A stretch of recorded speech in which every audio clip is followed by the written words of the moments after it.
Tikai 1,5% no visiem aptaujātajiem grib būt publiskas personas. Un kāpēc negrib būt publiskas personas? Tāpēc, ka viņi uzskata, ka politiķi, kas pārvalda vai vada Latviju, ja, tie nav tie labākie. Mums ir jākļūst cietākiem visās savā izpausmes formātā, politiskajā, saimnieciskajā, pārvaldes ziņā. Mums ir jākļūst ar tik stingru struktūru, kā šajā gadījumā Dimants. Kas ir tās sviras, ar ko mēs to varam izdarīt? Un tad es teikšu tā, neviens politiķis jums to neiedos. Man ir viens komentārs, viens cipars un divas idejas.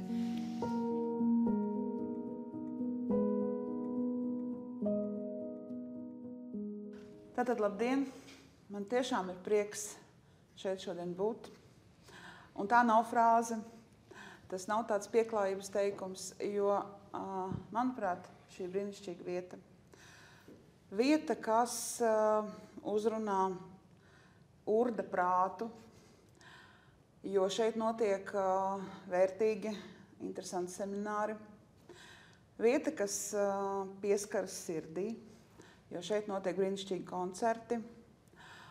Un es pat atļaušos teikt, ka vieta, kas mazliet dziedina dvēseli, jo mākslas klātbūtne gan koncertu veidā, gan arī mākslas darbi, kas šeit ir saskatāmi, un vispār tas skaistums, kas šeit ir, patiesībā ir ļoti dziedinošs.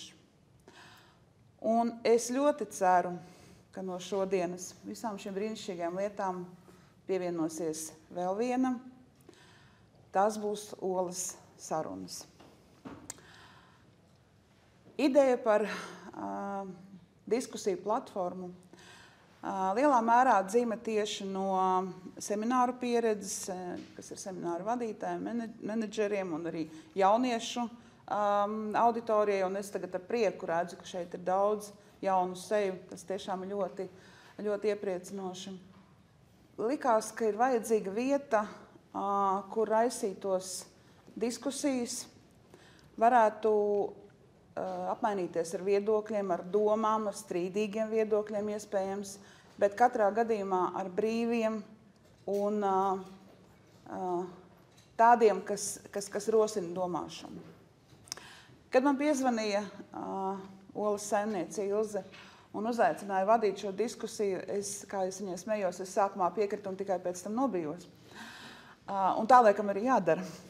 Bet es arī pilnīgi noteikti nepārdomāju, un viens no iemesliem patiesībā ir ļoti vienkārši. Man pašai trūkst šādu diskusiju.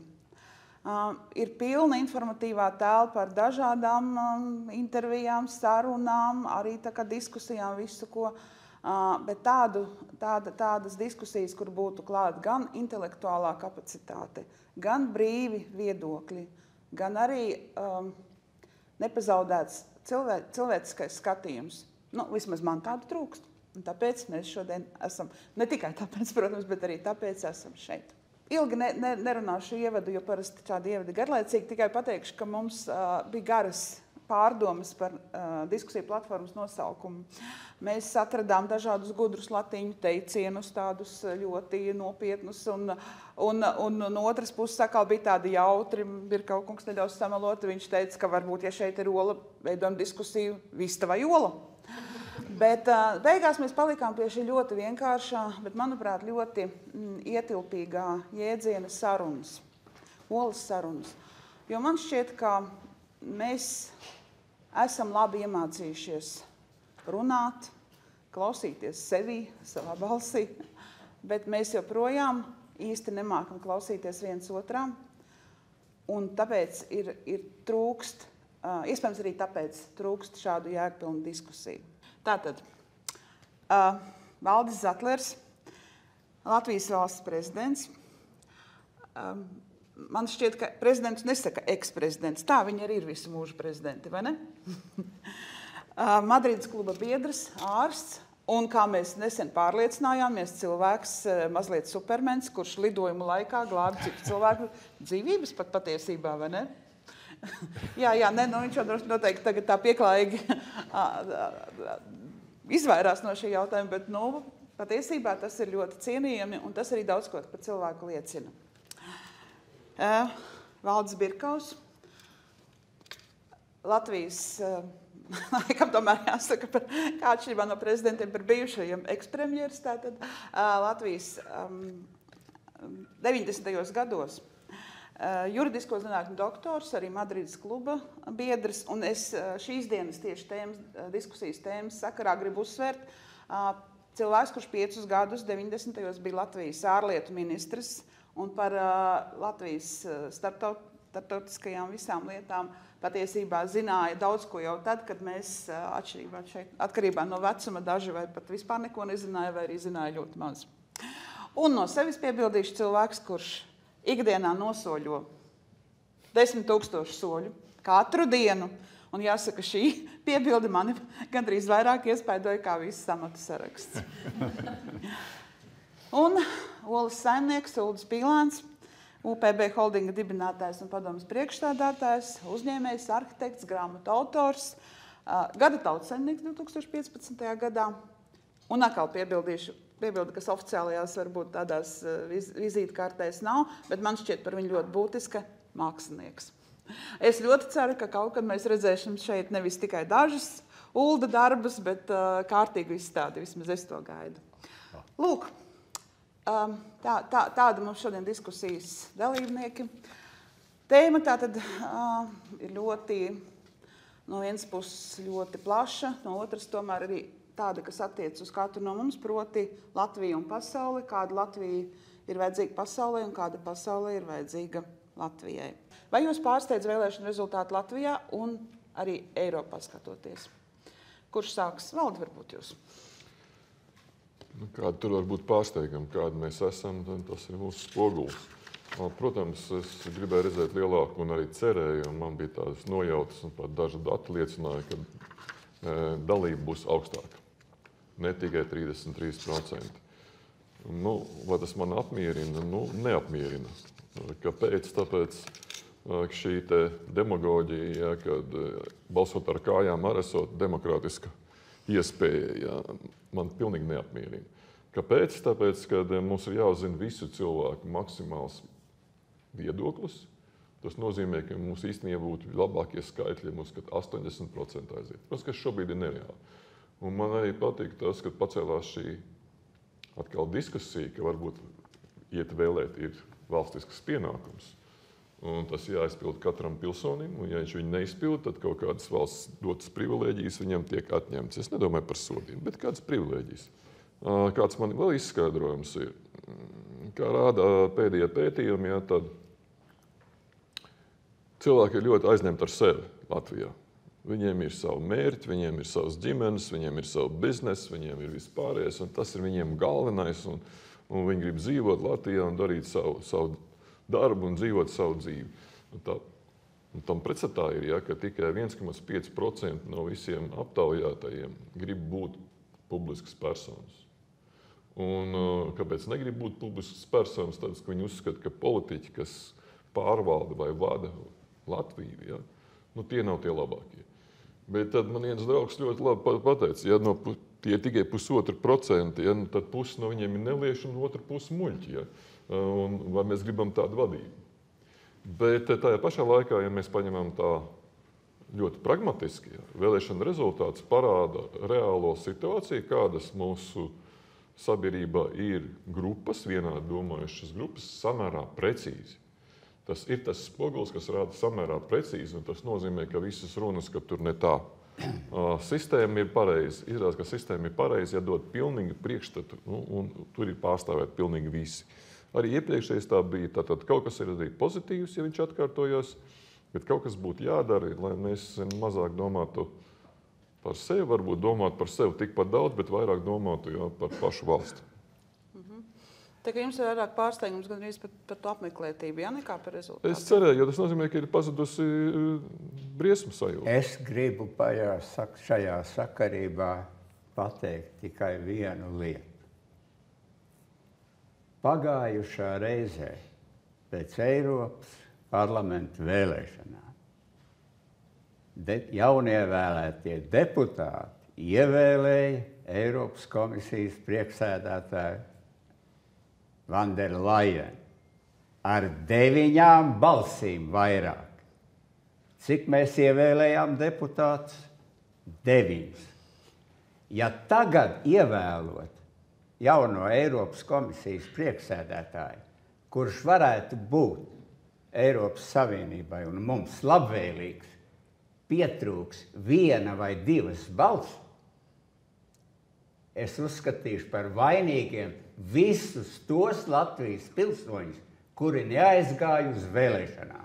Vai šo vajadzēja kādai partijai izmantot? Šis ir elegants īstenībā piemērs, kāpēc jāiet balsot. Pārsteidzoši, ka neviens to nebija attāpies izmantot. Bet tas ir spēcīgs par arguments. rezultātiem mani nekas vairs nespēja pārsteigt. Okay. Ja būs zooloģiskā dārza, nē, to es neteiktu. Saka droši. Cilvēks, kas bijis ārlietu ministri 90. viņi nekas nespēja pārsteigt. Nu, galu galā orangutāni jau diezgan tuvu cilvēkiem ir. Mierīgi varētu ievēlēt. Okay. Labi. Es labāk Pīlāna kungam tālāk jautāšu šai brīdī.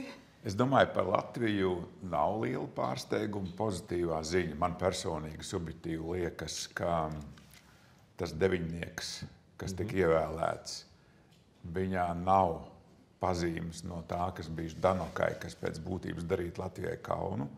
Otrs, tas klasiskais spektrs no konservatīvā caur liberālo uz kreiso spektru ir Latvijā diezgan proporcionāli pārstāvēts. Šis te mazais cilvēku apmeklējams vēlēšanās priekš manis nozīmē, ka tie ir cilvēki, kuri ir patiešām par Latviju kā demokrātisku valsts struktūru, jo tur ir pienākuma un atbildība.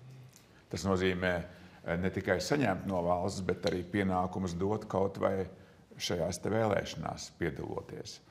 Un šis ir tas kodols, un tā varbūt ir drusciņ sliktā ziņa. Kopumā tas ir labi, bet kopumā tas nozīmē, ka iespējams, ka tiem, kas neatnāca uz vēlēšanām, iespējams šis te mazas nacionālas valsts demokrātiskais karkas nav tik svarīgs, un tāpēc pat ļoti labi, ka mums šādas diskusijas notiek. Savukārt Eiropā man visvairāk pārsteidza, es negribētu teikt šokēja, bet pārsteidza vienas lielas Eiropā ļoti svarīgas valsts, Francijas vadošā politiskā spēka zaudējums galēji labējai Le Penas vadītai politiskam strāvojumam. Viena lieta, ka nacionāli orientētas partijas vai politiskie spēki uzvar mazās valstīs, jo tas ir lielā mērā arī nacionālās identitātes saglabāšanas jautājums lielajā globālajā okeānā, kur jāpeld ir lieliem kuģiem, maziem kuģiem, pavisam mazām laiviņām. Bet otra lieta ir, ja vienā tik fundamentāli svarīgā valstī kā Francija ar tādu pārsvaru tiek pēc būtības savādākā veidā uzrādīt orientieri nākotnes Francijai.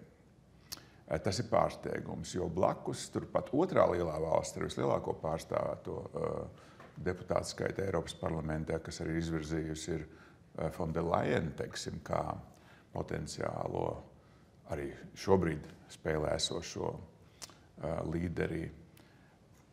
AfD, tātad arī galēji nacionāli orientētais spēks ieņems 2. vietu, un Austrum Vācija ir pilnīgi šajā gaiši zilā krāsā. Tas nozīmē tikai Berlīna un Potsdama ir ar savādākiem uzvarētājiem. Vienā tie kristīgie demokrāti un otrā tie zaļie. Un tas nozīmē, ka mēs, neskatoties uz to, kad visi tā teikt nopūtās, paldies Dievam, Tautas partijas spektrs plus sociāldemokrāti plus liberālais spējas izveidot rīcības spējīgu kodolu, nozīmē, ka mēs būsim spiesti gatavoties gana daudz kompromisiem, kur bez labējām nacionālām idejām Eiropas līmenī nevarēs iztikt vismaz diskusijas kultūras ziņā. Un tās pātrinājuma reformas, kas ir vajadzīgas Eiropā, lai iegūtu lielāku pasaules konkurētspēju, viņas būs ļoti, ļoti apdraudētas. Šobrīd vismaz tā izskatās no malas. Un šie kompromisi, kas tiks panākti, taktiskie kompromisi un tam līdzīgi, diez vai atbildīs visu Eiropas Savienības pilsoņu, viņu vairākumu priekšstatam par straujāku konkurētspēju. Un, man liekas, pirms tam tu teici, teiksim, tas stoicisms, jā. Eiropai nāk stoicisms palikt pie savām vietām, neko īpaši nemainīt. Pie tā mēs vēl pieskarsimies. Bet katrā gadījumā tā interesantā lieta, ja pat taktiski, ja izpildu institūciju ziņā varētu nekas nemainīties un balss sastāvs saglabājās, tad tās 9 deputātu vietas Latvijai ir tiešām svarīgas no tā, ko Valdis teica. Un otra lieta, ka mums jārēķinās ar daudz nopietnākām Eiropas Savienības kopdzīvošanas modeļa eksistenciālām diskusijām. Man ir šausmīgi nopietni sarunu biedri, man jāpasaka arī kaut kas nopietni. Jūs variet droši rēķināties ar to, ka klimata pārmaiņas vairs neskanēs tik bieži, jo vienkārši naudas klimata pārmaiņām Eiropas Savienībā kļūs mazāk. Kur to naudu novirzīs? Tā būs liela cīņa par to. Bet viens sektors, jo zaļie pamatīgi zaudēja, katrā ziņā ir skaidrs, ka mēs liksim klimatam pagaidīt. Tas daudziem patiks. Tas atvieglos biznesa dzīvi. Uldis teica arī lauksaimniekiem pareizi. Un droši vien vēl kādos sektoros. Bet tā ir jau pilnīgi gaidām pārmaiņa. Vai mēs tad vispār varam teikt, ka Eiropa pagriežas maz drusciņu pa labi? Es visu laiku uz jums skatos. Es esmu pilnīgi pa labi pagriezies. Es neesmu Eiropa. Un Eiropa arī grib skatīties uz to pusi. Labējie populisti, tas uz mani vairs neatiecās, ir ļoti kreisi pēc savas būtības. Paskaidrojiet drusciņu šo domu. Tāpēc, ka viņi, labējie populisti, faktiski stiprina valsti un sāk parādīties arvien vairāk, un to Latvijā jūt. Valdība uzliek ķepu biznesam, valdība uzliek ķepu arī citām lietām. Tas ir tā sauktais etatisms, kad valsts visur grib iejaukties. Un šī tendence, Economist Intelligence Unit veic to pētījumu, faktiski ir pierādīta, jo 67 valstīs aug valsts līdzdalība, visur viņi iejaucās un samazinās liberālās brīvības, liberālā demokrātija. Tāpēc, ka mēs atrodamies tādā lejupslīdē, kad mēs strauji, samērā strauji virzamies demokrātijas mazināšanās virzienā. No 180 valstīm pagaidām vēl 90 ir demokrātisks. Tās ir liberālās demokrātijas un vēlēšana demokrātijas. 89 ir autokrātisks. Tas ir Demokrātijas institūta pētījums, ārkārtīgi solīts, pamatots. Es nezinu, kur viņi to vienu valsti likuši, jo nesanāk kopā cipari. Bet autokrātiskais vilnis sāk sist ārkārtīgi augstu. Un te man ir tik daudz nepatīkami cipari, pa kuriem es gaitā atsimredzot drusku pastāstīšu. Es drīzāk teiktu, ka iespējams, ka šis te labējais populisms nosauktais, viņš jāskat arī savādāk. Viņš ir drusciņi jāskat kā atvesaļošanas elements, jo kas tad notiek pēc būtības? Jebkura sabiedrība, ja viņas vēlmes vai prioritātes vai dienas kārtība prioritātēm netiek ņemta vērā, un šī gadījumā ar klimata politikas nesabalansētību, ar tautsēmniecību, ar asimetrijām, vienas tēmas izvilkšanā ārā, teiksim, var apvainoties kāds, kas te šeit, teiksim, bet pieņemsim Stambulas konvencijas tēmu. Ļoti svarīga tēma, ļoti daudzās tā izskaitā Eiropas kultūrās, bet Latvijā tas ir jautājums, vai tā būtu bijis tā galvenā prioritāte. Un līdzīgi skatoties, bet tā pavisam lielā Eiropas tēma ir imigrācijas tēma.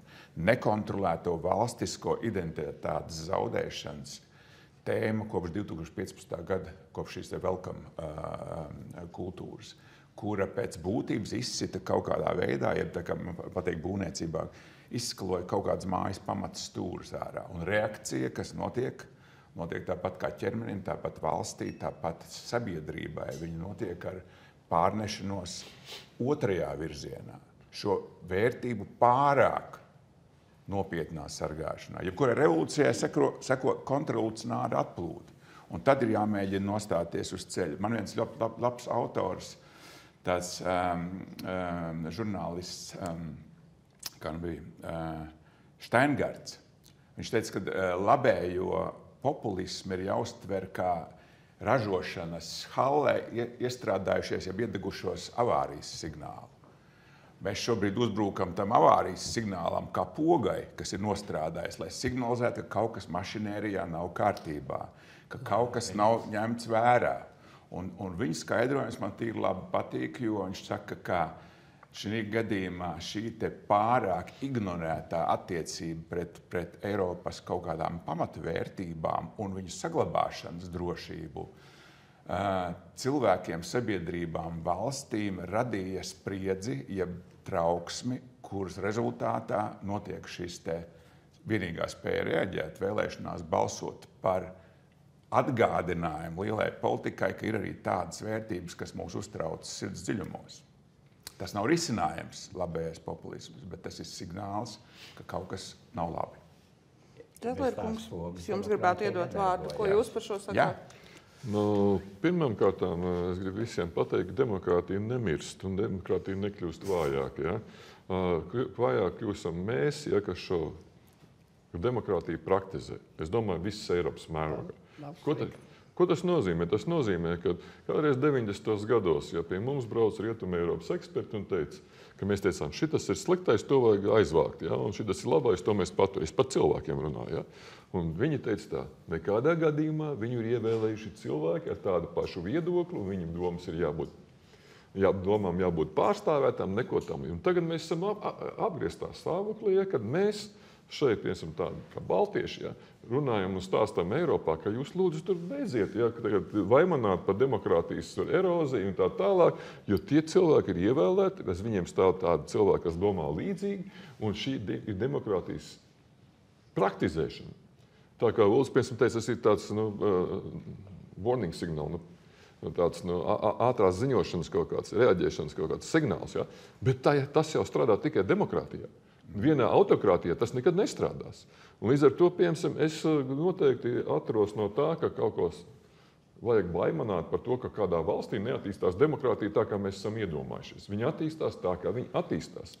Un, ja mēs ņemam par Eiropu kopumā, tad Eiropa ir demokrātijas laboratorija, kur visu laiku demokrātija attīstās. Nav otras vietas tādas pasaulē. Ir vēl citas atsevišķas valstis, bet kā valsts sistēma Eiropā. Tā ir Silikona Valley. Tā ir Silikona ieleja demokrātijai, kur radās jaunas idejas, pārvar kārtējās grūtības. Nāk tāds signāls. Un es domāju, ka tas ir jāsaprot, ka mēs praktizējam un neatkāpjamies no demokrātijas principiem. Nevis sākam labā demokrātija, sliktā demokrātija. Nav tāds. Jā, tam var piekrist, ka mēs kļūstam paši mazāk demokrātiski.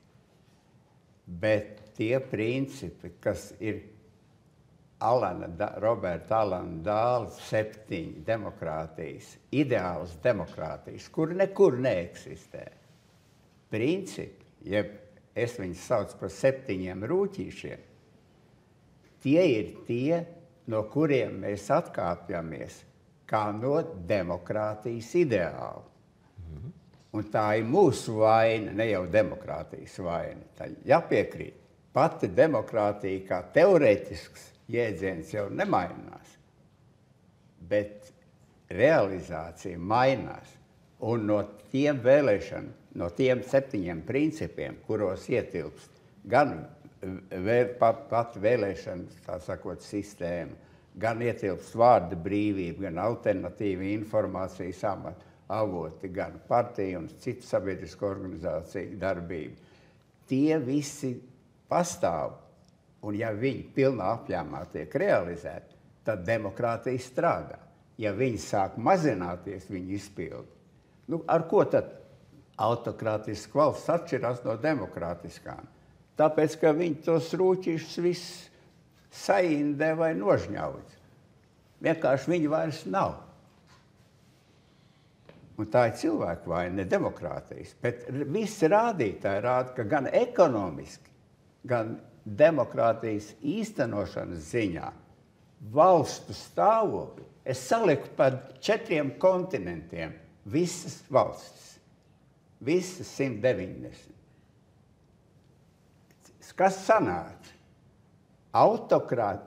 Diktatūra kontinentā dzīvo 2,2 miljārdi cilvēku, un liberālo demokrātiju kontinentā dzīvo 1,1.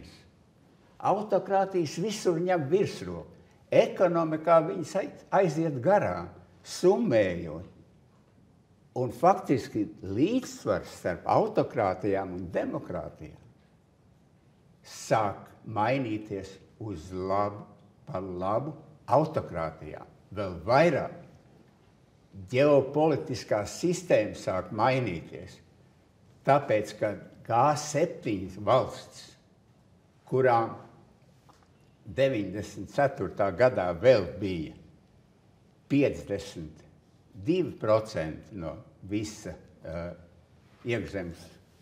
pasaules iekšzemes koprodukta, un autokrātijā bija tikai 18.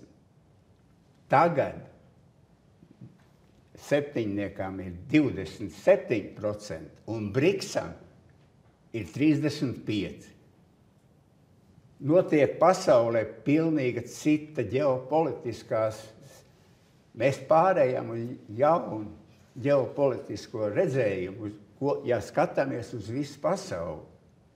Un tā ir mums par sliktu, un tajos apstākļos mūsu vienīgais ēnkurs ir, protams, Eiropas Savienība un NATO.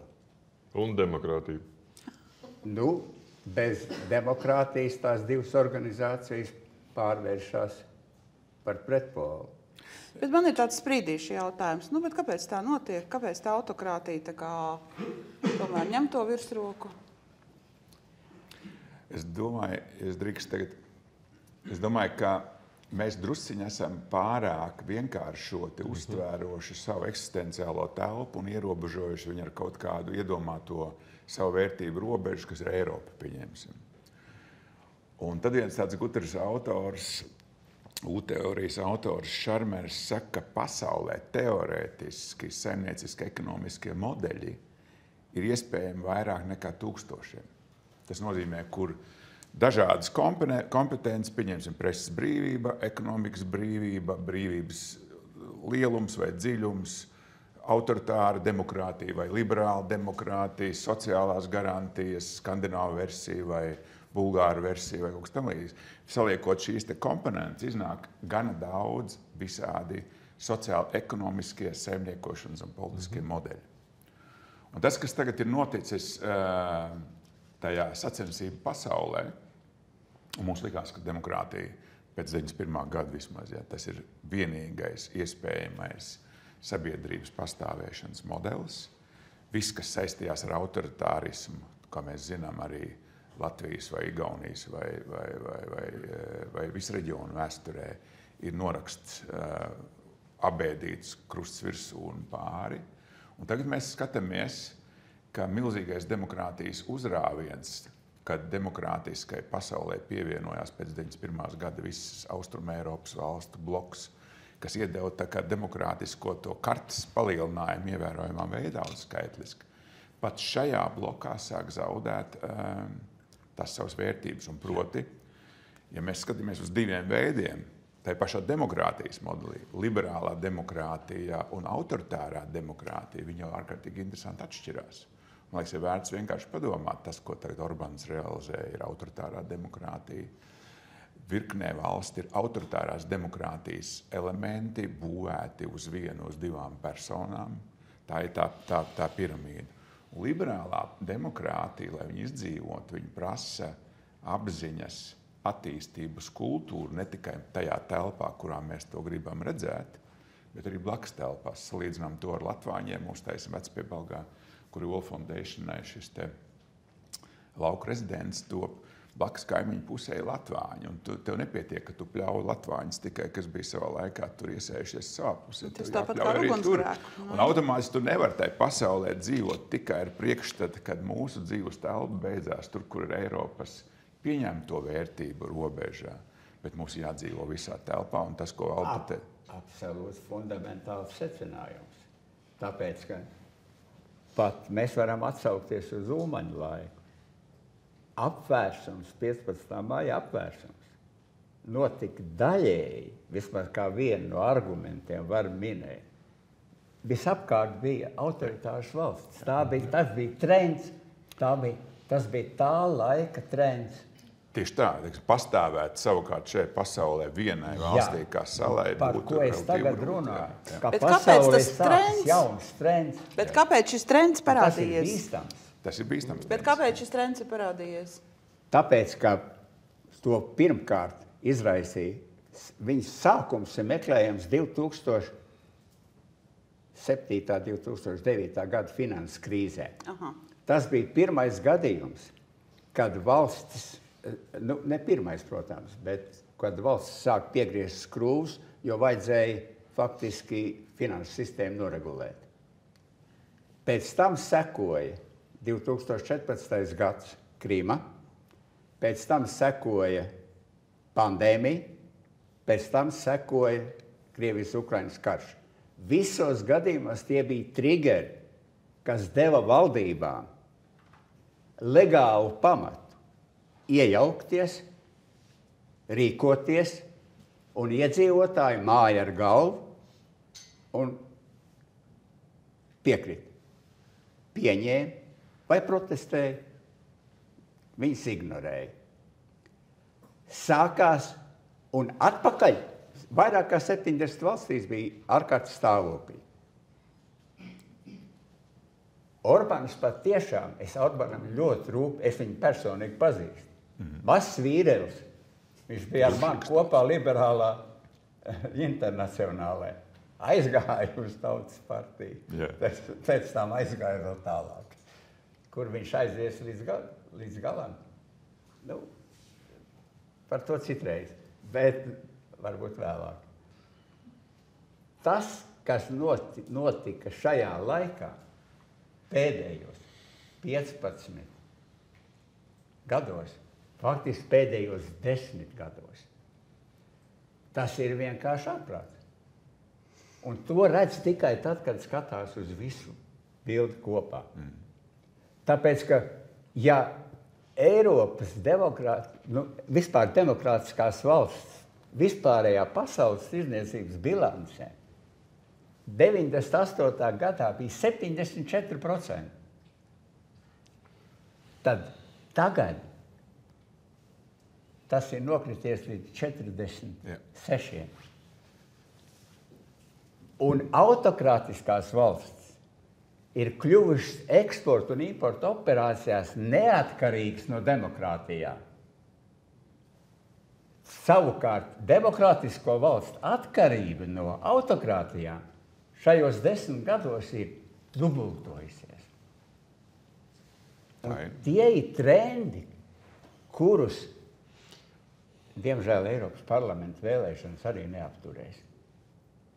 Te sajūdzās, jo es skatījos uz Eiropas parlamenta vēlēšanām, kā tas varētu ietekmēt 3 lietas, kuras Latvija nevar ietekmēt, bet var ietekmēt kopā ar citiem.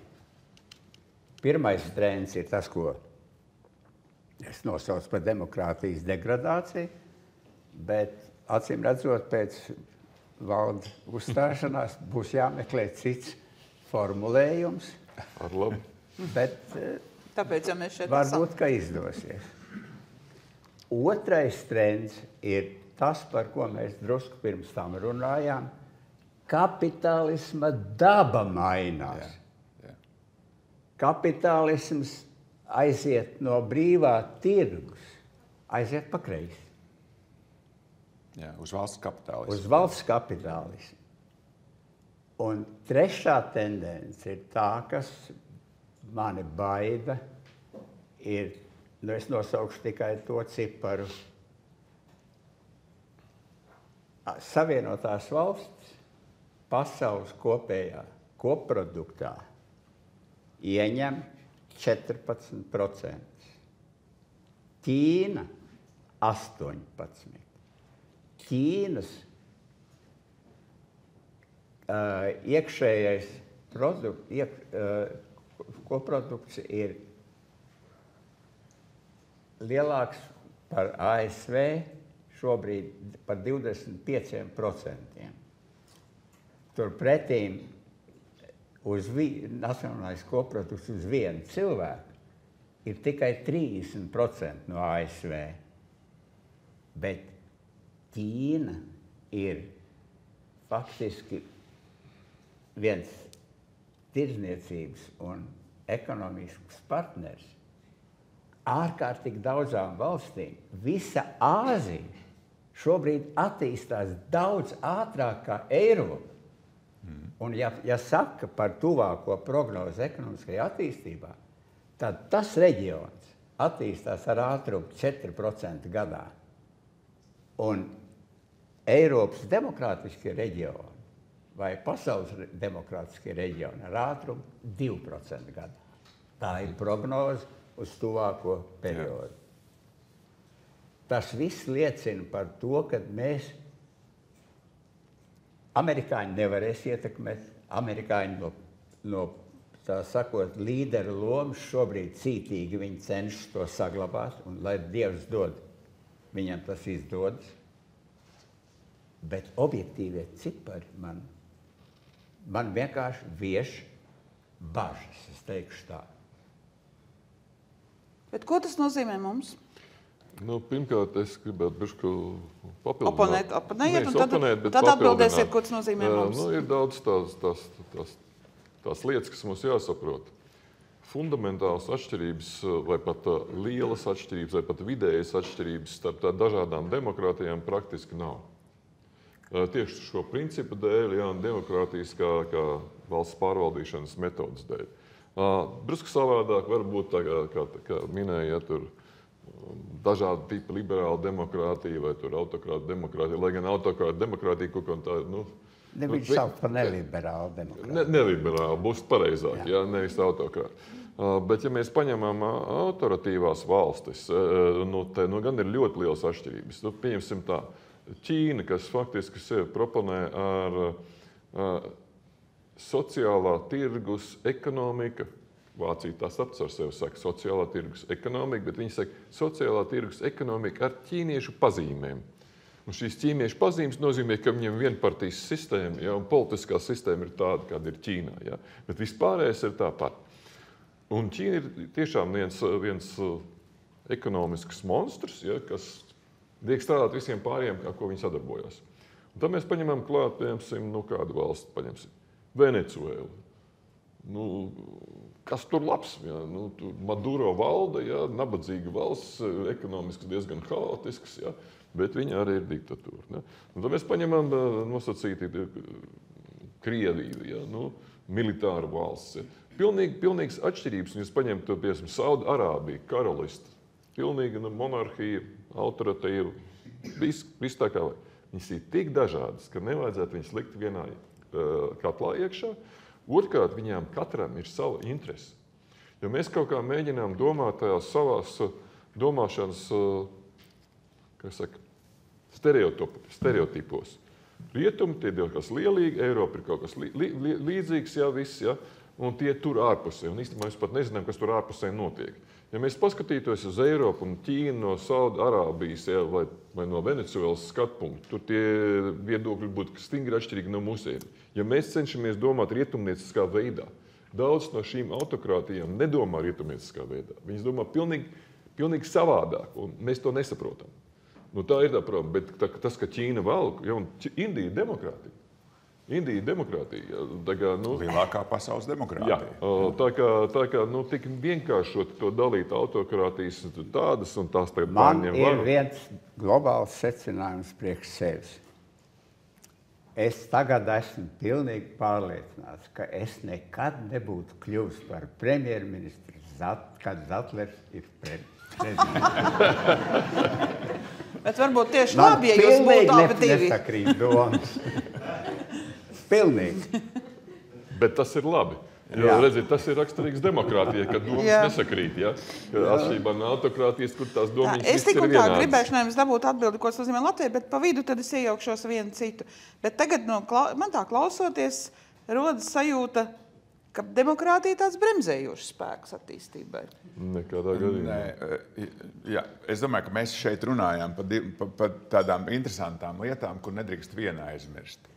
Demokrātijas modeļis funkcionē vislabāk tur, kur reizē sabiedrības apziņas attīstības struktūra ir pieaugusi. Ja ir pēc būtības šī tēma apziņas attīstības, sabiedriskā kolektīvā apziņa, ir uzlikts uz pamatsliedēm, tā ir viena lieta, un kurā ir labklājības ekonomiskie parametri aizmugurē. Lasīju vienu tādu interesantu Šveices pētījumu, kāpēc šveicieši ir gatavi iet sargāt savu valsti ar ieročiem rokās un ne tikai tāpēc, ka viņi ir nacionāli maza valsts, bet tāpēc, ka labklājības līmenis sasniedz 40,000 frankus uz vienu iedzīvotāju.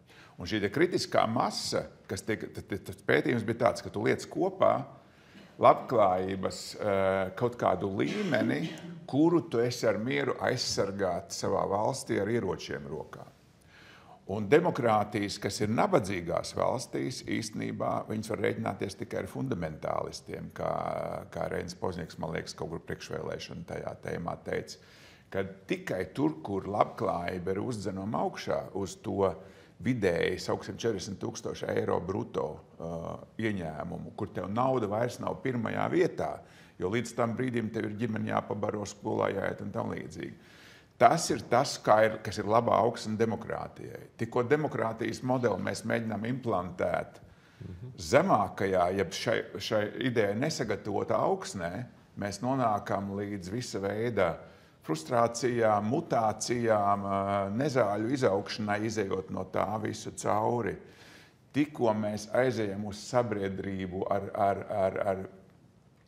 ar kontrastainātu Gini indeksu un tam līdzi, arī tad viņi nefunkcionē tādā veidā. Un tas nozīmē iedomāties, ka mēs varam mūsu 30 plus gadu neatkarības atjaunošanas sabiedrībā cerēt uz perfektu demokrātijas funkcionēšanu. Katras sabiedrības locekļu izpratnē uz liberāli, tas būtu tā iekšējais mehānisms. Diemžēl mēs nevaram to gribēt, jo mēs vēl esam ļoti tālā attīstībā. Bet pirms mēs pārējām pie optimistiskās sadaļas, vēl pāris cipari pievienoties Valdim par, kas vēl liekas mums ir vērts visiem aizdomāties, jo viens no uzņēmēju darbībā būtiskiem elementiem apzināties situāciju, kurā tu atrodies. Bankā ar savām kreditspējām, nelekt pāri saviem riskiem, kādi viņi ir. Un tāpēc es gribētu, ka visi vienkārši patur prātā vienu ārkārtīgi interesantu lietu, kas mums palīdz saprast, kur mēs esam un ko mums no kā sabiedrības, no Latvijas sabiedrības vajag, ja ir sekojoša tendence blakus klāt taviem saimnieciskiem rēķiniem, ka 20. gadsimta sākumā eiropiešu īpatsvars pasaulē bija 20%. 21. gadsimta sākumā, kurā mēs dzīvojam, tie ir 11%. Gadsimta vidū, kas skar daļu no jaunās publikas, tie būs 7%, un 21. gadsimta beigās tie būs 4%. Rupšs aprēķins, un tajā brīdī, ja mēs pieejam ar 20. gadsimta tehnoloģiskām varēšanas spējām, 20. gadsimta sākumu, Eiropas kopējām varēšanas spējām, tādā laikā vēl impērisko Eiropas valstu izpausmē ar minimālu demokrātijas, kādā veidā faktiski tā pasaule tiek iekarota ar savu tehnoloģisko pārākumu, ar savu zināšanu pārākumu, tad šodien mēs šo instrumentu vairs izmantot nedrīkstam. Tāpēc, ka pasaule attīstās straujāk, demokrātija ar savām procedūrām neļauj radošam garam visur izpausties tādā formācijā, kā tas ir nepieciešams. Bet no šiem te 21. gadsimta beigās 4% eiropiešu pamēģinām iedomāties, cik ir Latvijas skaits. Un tāpēc pēc būtības tā, kā jau dabā ir. Dabā jau viss saistās gan ar enerģijām, gan ar matēriju struktūru, teiksim, tādu noturību. Vai ne? Dimants ir ievērojami stiprāks par koku vai pat augu ārā. Un tāpēc maza nacionāla valsts, kāda ir Latvija, un ja mēs zinām Saules mūžu Latvijai, kas ir tas galvenais moto, kāpēc mēs vispār varam pastāvēt, mums ir jākļūst cietākiem visās tai savā izpausmes formātā, politiskajā, saimnieciskajā, pārvaldes ziņā. Mums ir jākļūst ar tik stingru struktūru, kā šī gadījumā dimants. Tas nozīmē mūsu lielu mājas darbi birokrātijas demontāžā, vērtību montāžā, ko mēs esam aizmirsuši starp individu brīvību un kolektīvu atbildību. Šobrīd tie svars kausi ir aizgājuši, ņemot vērā, kur tā pasaule attīstās, arī tehnoloģijas, visiem gadžetiem un sociālajiem tīkliem, individu brīvību pusē, pat zināmā anarhismu pusē. Un mēs esam aizmirsuši to kolektīvo nepieciešamību līdz atbildēt par sevi kā A-persona, par sevi kā daļu no ģimenes, par sevi kā daļu no kopienas tuvākās, par sevi kā daļu no nācijas un par sevi kā daļu no Eiropas, kura kopumā ieiet ļoti smagā konkurences fāzē un tikai ar šo iekšējo stiprumu sevī mums apkārt šajā te hierarhijā mēs varam atrast receptes, paņēmienus, kā pārvarēt šos kustīgos laikus, jo tur es tiešām gribētu teikt piekrist Valdim, tas, kas Zatlers, ja, par to, ka ja mums šobrīd ir grūti tajā konkurences cīņā, ko tu pieminēji, saimnieciski, politiski, jo mēs esam neefektīvāki, mēs reaģējam mazāk efektīvi mūsu automātiski cīņā ar Ķīnas autoritāro režīmu, kaut vai ekonomikā, kas dotē ļoti konkrētas strateģiskas līnijas visur cauri, lai iegūtu tirgus daļas. Mums būs grūtāk.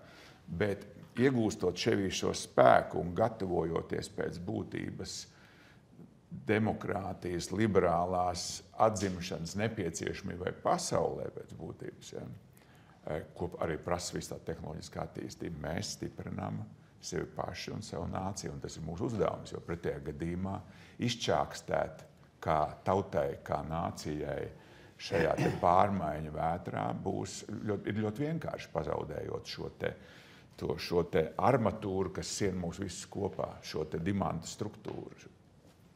Es tomēr gribētu atgriezties pie tām pasaules tendencēm. Tad tās vairāk Latvijai ir biedējošas, vai tas ir mēs kaut ko tur varam izmantot? Jā, kurš grib sākt? Tad mēs varam izmantot pilnīgi visu, kas notiek pasaulē. Tikai reāli. jāmāk uz viņu to pasauli paskatīties, ja? Un nebaidīties no tās pārējās pasaules. Ka viņi ir pilnīgi atšķirīgi, un arī, ka tie ekonomiskie modeļi daudzās valstīs ir tādi, ka mums liekas, tie taču nevar strādāt. Strādā viņi, ja?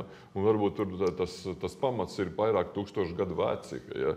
Jo sabiedrības vienmēr ir cenšas sevi kaut kādā veidā pārvaldīt. Un valdnieki vienmēr ir cenšies kaut kā kontrolēt savu tautu. Un nekas jau nav mainījies, tikai tagad mēs tos valdniekus ieliekam uz īsu laiku un nākošā dienā jau sakam, kas slikti. Ja?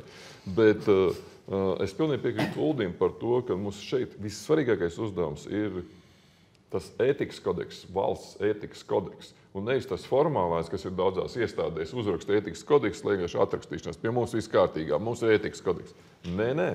Tā, lai mēs visi apziņamies, tāpat kā Valdis uzskaitīja par demokrātiju 7 rūķīšus, ja? Tā mums arī jāpasaka, kas ir mūsu ētikas pamatprincipi, Latvijas ētikas pamatprincipi. Un tad katram ir jāizpild. Un ja mēs meklējam savā vēsturē, tad es vienmēr ar lielu prieku atsaucos uz herhūtiešiem, kur faktiski pacēla latviešu tautu tikai tāpēc, ka iedeva viņiem ētisko pamatu apakšā un iemācīja viņiem lasīt un rakstīt. Un tas bija liels lēciens tā laika Eiropā. Liels lēciens, kad viens zemnieks mācīja lasīt un rakstīt un savus bērnus sūtīja skolā un vēl uz universitāti. Protams, to nevar atkārtot, bet tikai jāsaprot to, ka pēc būtības mums ir jāizdara tas pats. Tad jautājums, kurš to darīs?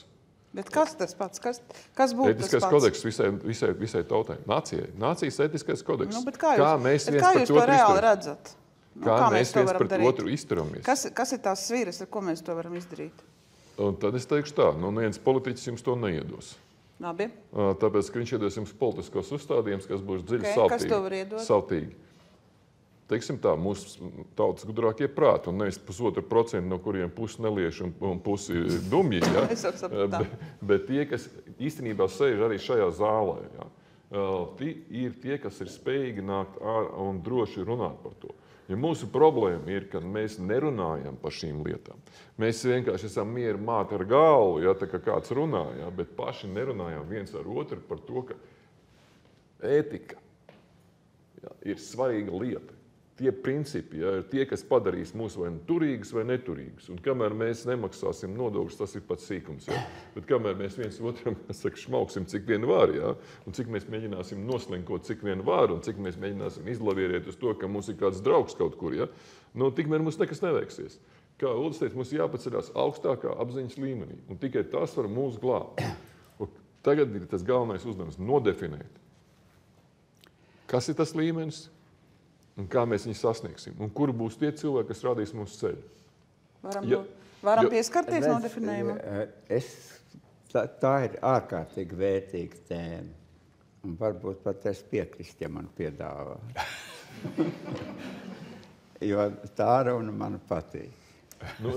Tomēr varētu jūs kopā strādāt. Premjeru posteni, jo es vēl nebūšu. Tagad jau cerīgāk, tas premjeru postenis. Ētika neapšaubām ir ārkārtīgi svarīga lieta. Un viņa slēpjās tomēr ideoloģijā. Jo kāda mums ir pat laba ētika? Es neteikšu visiem, bet kaut kādai daļai. Labi, ņemšu visu vainu uz sevi. Teiksim, manai paudze. Ļoti gari, liela diezgan vēl. Tā ir faktiski tāds krustojums, kas dod diezgan indīgus augļus. Tā ir bolševisma ideoloģija, kurai ir ļoti dziļas saknes, jo viņa jau vēl visur pasaulē šur tur eksistē. Un tā ir sakrustojusies ar protestānismu, to kapitālismu garu, kas dod motivāciju strādāt un pelnīt. Bet kapitālismu sākotnējais gars protestānismu bija ar protestānismu ētiku, kuru tam deva faktiski reliģija. Mm-hmm. Un šis krustojums starp bolševismu ideoloģiju un kapitālismu garu bez protestānismu ētikas rada to savtīgumu, to korupciju, to bezatbildību, kā pirmām kārtām pret sabiedrību. Jo Ādams Smits jau domāja, ka tas brīvais tirgus tā darbosies, ja visi ētikas principi, pa ko runāja valdes, darbosies. Yeah. Un to aizvietot var tikai tad, ja mums tiešām ir nesošās idejas, kuras sakņojās kā uzņēmēja darbībā, tā politiskajā darbībā, kā nacionālajā garā. Un tur tiem meklējumiem būtu jāiet. Jaunā paudze, kas te acīm redzot ir klāta, es jau viņas neredzu, bet es jūtu. Jaunatnes gars. Cita enerģija, skaidrs. Jums, patiesību sakot, ir jāsavieno nākotnes ideoloģija. Un laikam tas sākums varbūt ir saistīts ar to cieto pozīciju, kurai pievienojās ētika, kurā ir attieksme pret cilvēku cilvēciski, bet ne pārspīlēti. Saprotiet, mēs nedrīkstam aiziet šajā pašā laikā, meklējot šo jauno ētisko līmeni, ja, prom no savām saknēm. Nu, nekādā gadījumā. Un, kad es vienmēr satieku Raivi Zintaru, ja, man viņš patīk, ļoti patīk, ja, bet es viņam saku, Raivi, kad tu vienreiz uzrakstīsi nacionālas valsts ideoloģiju, tas, ko Valdis runāja. Es saku, tu vienu bukletu, ko tur agrā jaunībā uzrakstīja, ir par maz.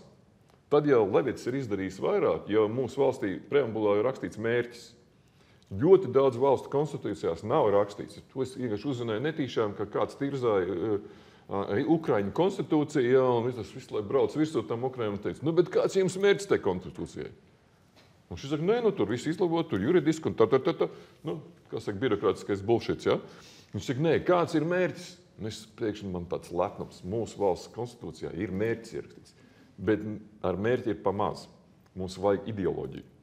Un mēs saprotam arī to, ka tādā etniskā sastāvā, kā mēs dzīvojam, mums ir jābūt nacionāls iekļaujošs valsts ideoloģijai.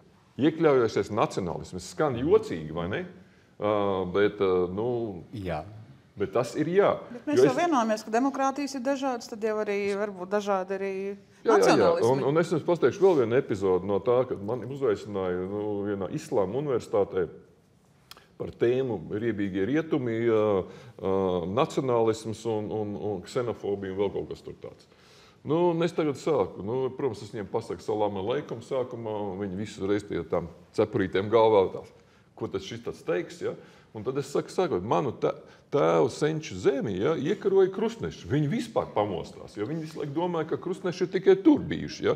Ka šeit te uz ziemeļiem Eiropā un ziemeļa austrumiem viens krustnesis nav nācis. Ja? Tas ir labi rūks. Nu, labi, izstāv. Un es tagad prasu nākošu, jo tā tēma, viss vienkārši nolamāt visus, ja? Es saku, sakiet lūdzu, vai jūs šeit jūtaties kā eģiptieši? Jā. Es saku, jūs jūtaties kā arābi? Jā. Es saku, tas ir nacionālisms, ja? Un viņu nevarēs iznīdēt nekādā veidā. Ja viņu lamāt nacionālismu ir vislielākā kļūda. Nacionālisms konkrētā valstī ir jāpārvērš ideoloģijā. Jo viņam jātiecās uz visiem cilvēkiem, kas šeit dzīvo.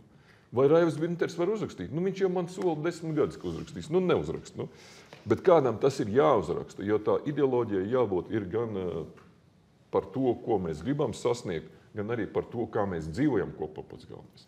Un kas mums ir cieņas vērtas vērtības, un kas mums ir tā vērtības, kuras vienkārši uzrakstīts uz papīra. Ja? Nacionālisms nav nekas kaitīgs. Tas var būt ļoti produktīvs. Un tieši tādu produktīvu nacionālismu mums vajag. Bet tas nevar būt būvēts uz vienas nācijas pārākumu par citiem, kuri dzīvo blakus. Tāpēc vārds iekļaujošs ir, manuprāt, pareizs vārds. Ja es varu piekrist, jo man arī likās, arī visā manā politiskā biogrāfijā, iekļaujošais nacionālisms ir tas, kas spēja paskatīties uz Latviju 21. gadsimta izaicinājumu līmenī. Un visa veida kaut kādas adaptācijas no 19. gadsimta un tam līdzīgi viņas ir tā, drusku noliekumi pie malas. Necik sen rokās trāpījās netīšām Imanta Ziedoņa Manas tautas dziesmas, kur viņš runā par 3 lietām, kuras jādara paralēli. Jākop sevi, jākop sabiedrību un jākop ideja. Ja tu kop tikai sevi, kaut kad mūsu mūžs beidzās. Un es zinu, ka jo es palieku nobriedušāks, ja tā var teikt, vecuma ziņā, jo man mazāk interesē tā sevis kopšanas ideja, jo vienmēr kaut kad ir tai šokolādes kastē kaut kāds beigu termiņš, vai ne, kur tur ēdot, ja, tur nonāc līdz finišam. Savukārt, ja tu nekopi sevi, tas ir Ziedoņa teksts. Un ja tu esi vadītājs, tad kādu sabiedrību tu tur var izkopt? Tad nekopts vadītājs var radīt tikai nekoptu sabiedrību, un tas ir, diemžēl, mūsu gadījums. Kad šī saspēle starp šo sevis kopšanu un sabiedrības kopšanu neiet tādā kopsolē. Un trešais, ko viņš saka, ja tu kopi tikai ideju, un nekopi sevi un nekopi sabiedrību, tad tu esi fundamentālists. Un es domāju, ka šīs te, un to viņš ļoti labi saliek kopā šo te tortu ar 3 kārtām, viņš saliek kopā ar sevi izvēlētām tautas dziesmām. Fantastiski. Mūsu Konfūcijas 83. gadā rakstīts, kad vēl praktiski līdz 91. gadam, līdz 90. gadam, līdz atmodēm vēl ir tāls ceļš ejams, kad tu jau faktiski skaidri redzi, kas ir tas nākotnes sabiedrības jēgpilnais kodols, bet tam, ka tā perspektīva vēl nav redzama. Un tāpēc es domāju, mēs esam daudz labvēlīgākā situācijā. Mēs esam brīvākas sabiedrības sadaļa, bet mēs esam spiesti attīstīt sevī šo līdz dimanta struktūrai esošu šo te trižuburi. Sevis kopšana, sabiedrības kopšana, idejas kopšana. Tā ideja ar iekļaujošu nacionālu valsts tēmu tai pamatnē. Viņi var dot rezultātus, jo neaizmirsīsim vienu lietu, mēs nevaram atgriezties pie slēgtām robežām. Mūsu diaspora, jeb Latvijas pārstāvi ir visā pasaulē, darba tirgi ir vaļā visur. Es nevaru iedomāties, ka cilvēki brauks šeit jauni cilvēki atpakaļ, bet ja mēs pazaudējam šai vērtību struktūrā šos cilvēkus, kuri var būt saistīti savās saknēs ar Latvijas kopšanas ideju un ar šādu to nacionālas iekļaujošas sabiedrības ideju šeit Latvijā, mazajā telpā, tad mēs pazaudēsim to perspektīvu, kur mums būs nepieciešams spēks, lai izdzīvot kā mazai nācijai. Vai labi ir, kā teica, maza nācija. Vai tas ir plus vai mīnus? Tas ir plus miera laikos un grūtība karlaikos. Un vēl ņemam vienu lietu, ar ko mēs atšķiramies no Šveices, mazumiņa, ja tā var teikt, nav jau liela tā nācija, kas arī kop to savu kopdzīvošanas ideju mazā teritorijā, savā laikā nabadzīgā teritorijā, bet viņi atrodas, ja tā var teikt, tādā taifūna epicentrā. Tas nozīmē, vētras acī. Līdz to viņiem nevar trāpīt šie te centribēdziskie spēki. Savukārt mēs esam viena taifūna malā, un mums jābūt izteikti stipriem, nostiprinājušies ar šām saknēm šajā teritorijā, jo pretējā gadījumā mūs izraus visu vēju ārā. Es to domāju filozofiskā izpratnē, jo mēs nevaram prasīt no mūsu jaunajiem cilvēkiem, kuriem ir pasaules karjeras, nostiprināties ar saknēm Latvijas teritorijā. To mēs varam darīt. Ja? Bet prasīt šo līdzatbildību par šo mazo valsti, kas atrodas tā taifūna maliņā, vairot viņas spēku, slīpēt viņu līdz dimanta stipruma struktūrai iekšpusē. Tas ir katra, vienalga, kur tu dzīvo Latvijai labi vēlošs pilsoņu vai viņa senču pienākums. Man ir viens komentārs, viens cipars un 2 idejas. Mums jautājumi tuliņi sāksies no auditorijas tā kā ātri. Latvija nav maza valsts. Maza valsts sāks ar brīdi, kad tur ir tajā ir mazāk kā 1 miljons cilvēku. Tas ir oficiālais mazo valsts uzskaitījums. Tā bija... Labs arguments. Tas bija komentārs. Cipars ir pasaules valstu spēka reitingā. Latvija ieņem 134. vietu. Tas ir muskuļi, cik stipri. Lietuva 120. Igauņi 138. tikai. Tas jau ir patīkami. Tas tāpēc, ka tur rēķina iedzīvotāju skaitu un tad viss pārējie rādītāji. Tagad 2 idejas. Grieķi ir apvienojuši grieķus visā pasaulē. Caur internetu, protams. Jā. Man tā ideja, es nezinu, varbūt tā jau realizēta, bet mūsu nacionālā diasporas, tā sakot, pievilināšanas politika, manuprāt, neko īpaši nav devusi un arī nedos. Bet viņi ir vajadzīgi, protams. Varbūt, ka tas ir virziens, kurā vajag ielikt gan šo ideoloģiju, gan šo nevis mājās aicināšanu, bet kopējo vērtību. Nu, vismaz doma apmaiņa par tām. Un tā ir tā viena ideja. Tā otra ideja ir, nu, to es esmu sev noformulējis. Es principā uzskatu, ka pirmām kārtām jebkuram no vēlētajām personām, kuras tiek ievēlētas, ir jābūt vai nu publiski, vai sev iekšēji. To nevar kontrolēt, protams, tādā gadījumā. Un varbūt nevajag. Jābūt virsuzdevumam. Jebkuram deputātam jāiet ar virsuzdevumu. Un vēlētājiem ir tiesības pajautāt, kāds ir tavs virsuzdevums. Ja tu esi, piemēram, nolēmis veltīt savu deputātu darbu, lai uzlabotu autismu bērnu dzīvi, tad tu vienkārši uz to strādā. No tevis var kaut ko paprasīt. Nevis, ko partija tev domā, bet tavs personīgais virsuzdevums. Kaut vai neliels, bet konkrēts. Bet tai kopējā Latvijas saglabāšanas, Latvijas noturības, stiprības, audzēšanas procesam ir vajadzīgs, lai katram pilsonim ir savs virsuzdevums. Lai katrs sev pajautā, kāds ir mans? Tas pētījums, ko es te pieminēju, Valdī, parādīja to, ka gandrīz 80% aptaujoto ir mērķis, jeb virsuzdevums. Es jau biju šokā, pozitīvā šokā no tā.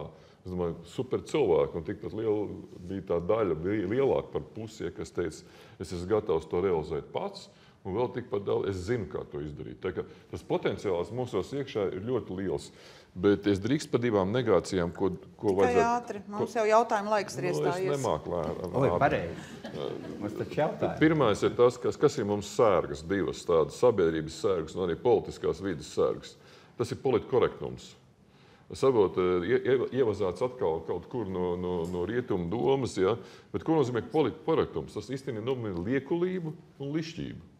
Un tad uziet sev jautājumu, vai liekulība un lišķība noved pie labiem rezultātiem. Jā, dažreiz, ja tu pielieni savam tuvākam priekšniekam, ja?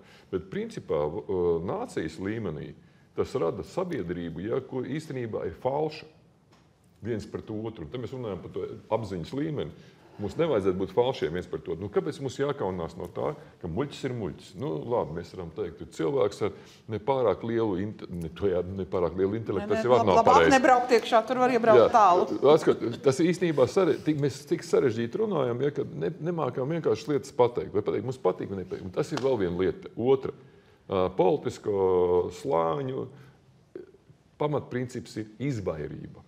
Pat neizlēmība, ja pateikt jā vai nē, tā izlēmība, tas jau daudz, bet arī vienkārši kaut kā uz no problēmu mēs neizskatīsimies, bet izvairīsimies. Varbūt viņa pati atrisināsies, varbūt viņa aizies kaut kur prom. Šis princips ir redzams visur. Kampaņās, rezultātos un no tālāk. Ja mēs kā cilvēki, kā nācija pasakam, beidzam ar šito, vai jā vai nē, ja? Vai arī pasaka, ka tu nelemsi. Bet tu pasaki, lūdzu, tieši un atklāt to. Ja? Un otrs ir tas, ka, vai tiešām mēs viens otru tik maz cienam, ka mums ir Latvijas jālišķē. Divi ļoti īsiņi komentāri. Liekulība ir civilizācijas pamats, numur 1. Otrs, nevis izvairība, bet bailes no atbildības. Es gribēju tikko to pašu teikt. Tas ir lielisks veids, kā... Politiski korekti ir izvairība, jā. Jā, lielisks veids, kā neuzņemties atbildību. Un pie kam abas lietas, manuprāt, gan politkorektums, gan arī izvairība. Abas šīs liecina no tā, ka bail uzņemties atbildību par saviem vārdiem un arī par savu rīcību. Es tā no malas komentētu. Bet Dirkau kungs, ko vēl gribēju laikam piebilst? Nē? Es varu. Labi. Man, protams, ir pašā jautājumi, bet es tagad tiešām došu zālē iespēju, kurš grib kam ko pajautāt. Droši. Ja jau man tāda izdevība. Pagājušā gadsimta 90. gados es strādāju vienas ārzemju vēstniecības vīzu daļā, un, lai dabūtu vīzu, cilvēkiem vajadzēja diezgan daudz ko pierādīt. Ja viņš bija kādreiz lūdzis politisko patvērumu vai veicis kādu noziegumu, pat nelielu, viņš varēja aizmirst par vīzu. Bet tad 99. gadā toreizējais ārlietu ministrs Valdis Birkals ņem un noslēdz bezvīzu režīmu šo valsti, kas ir liels sasniegums, un kā mēs arī te Pīlēnkungs pieminēja, ka robežas ir vaļā un viss ir skaisti, bet vai nav tā, ka pazudus tā pātaga, ka tagad, ja kurš tagad tā valsts kļūst par top valstu, uz kuriem brauc visi pa visām malām, un ka nekas viņam nav par to, ka viņš nemāk uzvesties tajā valstī vairāk. Kā tas bezvīzu režīms, būtībā ir vīzu režīms, bet viņš būtībā nav vairs. Atvērta sabiedrība ir iegūms tikai kopumā. Tad ir īpaši jaunajai paudzei pamēģiniet tagad tie, kas nepazīst robežas, un kad viņam atceros savas pirmās vīzas uz Vāciju, es dabūju braukt uz tādā laikā nevis tagad Sanktpēterburgu, toreiz Ļeņingrada stāvēt kaut kādā tur vilcieniem turp un atpakaļ. Tagad tas ir iegūms, bet pie atvērtas sabiedrības, kas ir visas pasaules iegūmas, tavu piederības sajūta ir jāstiprina. To nevar stiprināt ar robežu aizvēršanu vai kā citu. Viņi stiprina tikai apziņai pieaugot. Tas nozīmē, ja es jūtos savai valstī piederīgs vai savai nācijai piederīgs, tam ir jābūt pēc būtības ir neatkarībā, kur dzīve aizmet dzīvot uz laiku vai tam līdzīgi, bet tev ir jābūt savas nācijas karogam. Vienalga kādā veidā. Un šis te nevēl tas pieminēto dimanta struktūru, ar ko viņi atšķirās. Viņš ir mazs dārgmetāls, bet ar ļoti, ļoti spēcīgu struktūru. Un tas, kas mums pietrūkst, iespējams, mēs runājam par kodeksu vai par kaut kādām tam līdzīgām, par to virsuzdevumu, vai tu teici arī kaut kā tev bija tā labi. Sauksim viņu par virsuzdevumu katram no mums. Ir signalizēt ne tikai to piederību tai platai atvērtai sabiedrībai, bet būt daļa no tā, kur ir mūsu saknes. Neviens šis te koks, kas te ir ozola vai liepas un daudz, neaugs Sahāras tuksnesī, un neviena palma nevaram pārstādīt šeit. Tas nozīmē, piederība kaut kam nav pasē rakstāms vai vīzās regulējama lieta, bet viņš ir sirdī ielikta lieta pie vienalga kādā situācijā mēs nonākam, jo tas ir tas mūsu enerģētiskais lauks, kas ļauj mums dzīvot pilnesīgi. Noņemam no šo lauku, un mēs nedzīvosim pilnesīgi. Ja es neesmu posms starp manu vecāku un vecvecāku paudzi un viņu vecvecāku paudzi, un es to negribu nodot caur saviem mazbērniem, mazbērniem, vienalga kā izveidojās tā viņa geogrāfiskā dzīves telpa un tam līdzīgi, tad es neesmu veicis kaut kādu savu uzdevumu, kas man ir ģenētiski, nezinu, tur gadsimtiem iekodēts. Ja mēs kā nācija nespējam līdzīgi paskatīties uz sevi ar visiem tiem uzdevumiem, kas ir integrācijas uzdevumi, kas ir savu plecu iztaisnošanas uzdevums, kas ir savu spēju parādīšanas uzdevumi, tad mēs neizpildām daļu no tiem uzdevumiem, kādēļ mēs vispār esam šai salā. Uldi, to dimantu mani 7 demokrātijas rūķīši neizrakst. To jāizprot mums pašiem. Jā, taisnība. Tāpēc mums jāpiedalās.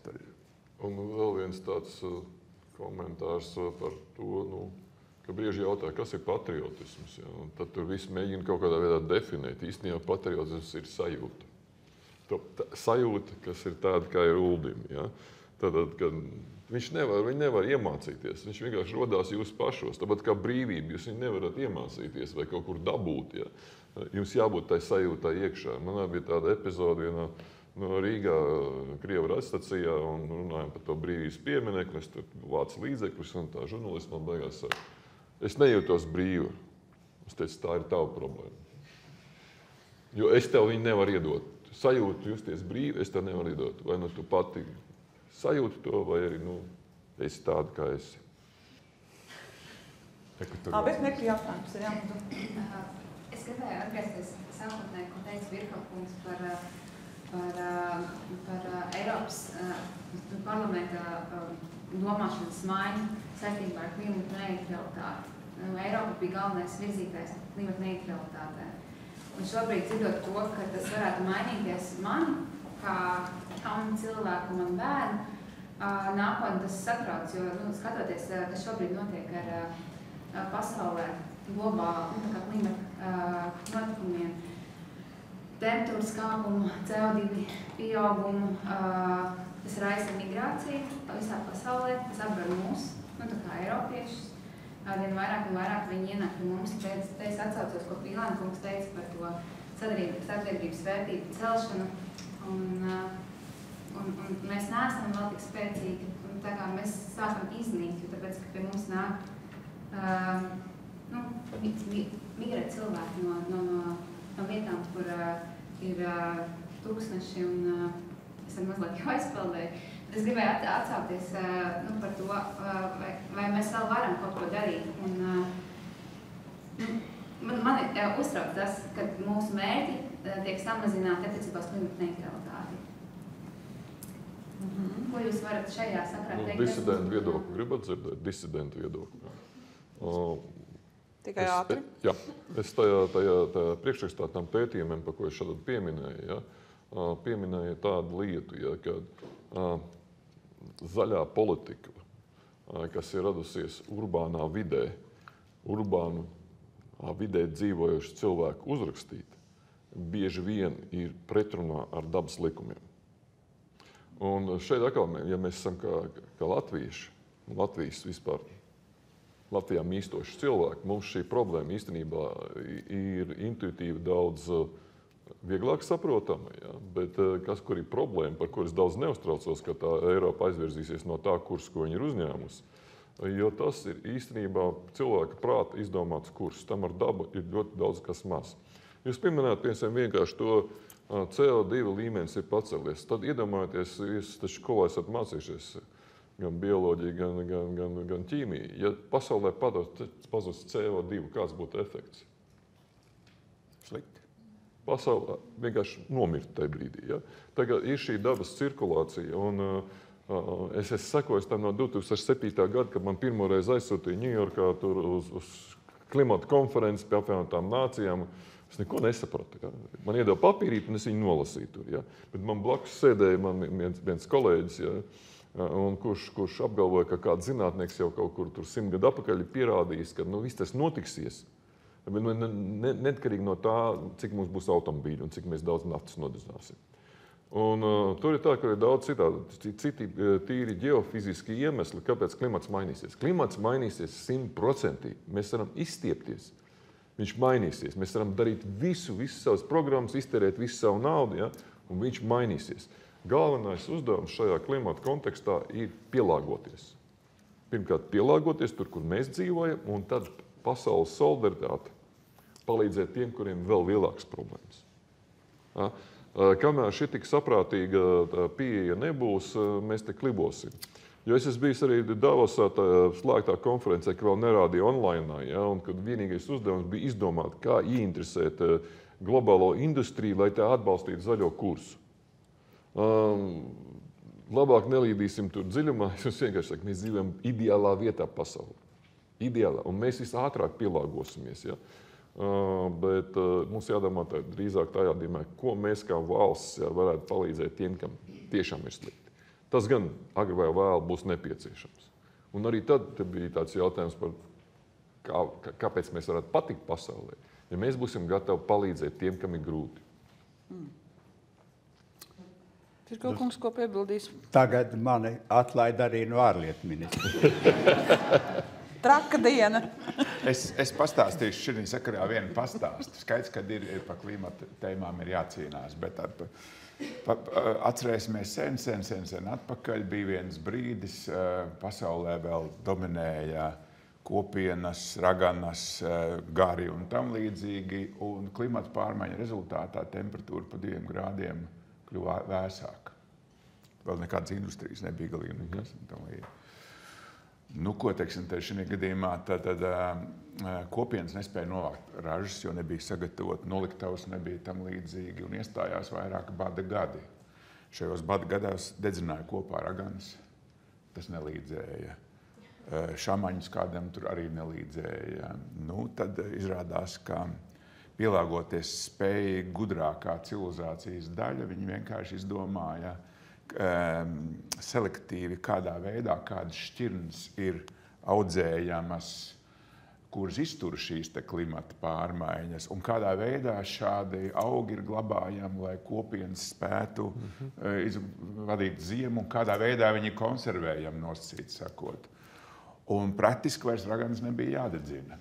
Un tas, ko es mēģinu teikt, kad bieži vien tas, ko mēs kultivējam, ir tas mazais mērogs, kas mums liekas ērtāks mērogs. Lielo lietu kārtību, tajā tālajā kādā tur gadsimtā nevarēja ietekmēt cilvēks ar pārāk lielu CO izmešiem elpojot, jo viņa kopējā populācija bija maza un viss dzīvoja mežos un mazās mītnītnēs. Tas nozīmē, ka kaut kāda procesa, kas iet arī, ko mēs nevaram arī izskaidrot līdz galam, iet pāri mums. Un cilvēks ir tā būtne, kur uzdevums ir pielāgoties procesiem. Pie kam? Ētiski pareizā veidā.